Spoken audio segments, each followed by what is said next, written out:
നമ്മൾ ഏതൊരു മുതൽ മുടക്കും ചെയ്യുമ്പോൾ നമുക്ക് അതിൽ പേ ബാക്ക് എത്ര വർഷത്തിൽ ഉണ്ടാകുന്നു എന്നാണ് നമ്മൾ നോക്കേണ്ടത്.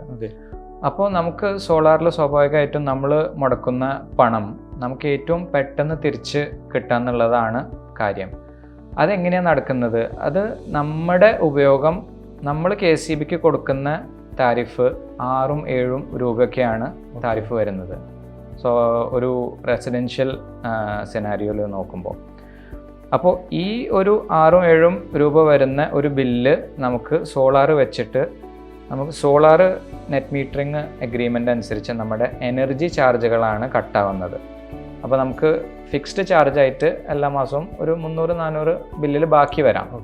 നമ്മുടെ എനർജി ചാർജുകൾ നമ്മൾ കട്ട് ചെയ്യുന്നതാണ് നമുക്ക് ഏറ്റവും ലാഭകരം. നമ്മൾ അതിലും ഉപരി എക്സ്ട്രാ കപ്പാസിറ്റി ഇൻസ്റ്റാൾ ചെയ്തിട്ട് KCBയിലോട്ട് വിടുന്ന എക്സസ് യൂണിറ്റുകൾക്ക് നമുക്ക് ആകെ 3 രൂപയോളമാണ് കമ്പൻസേഷൻ കിട്ടുന്നുള്ളൂ, അതും വർഷത്തിൽ ഒരിക്കൽ.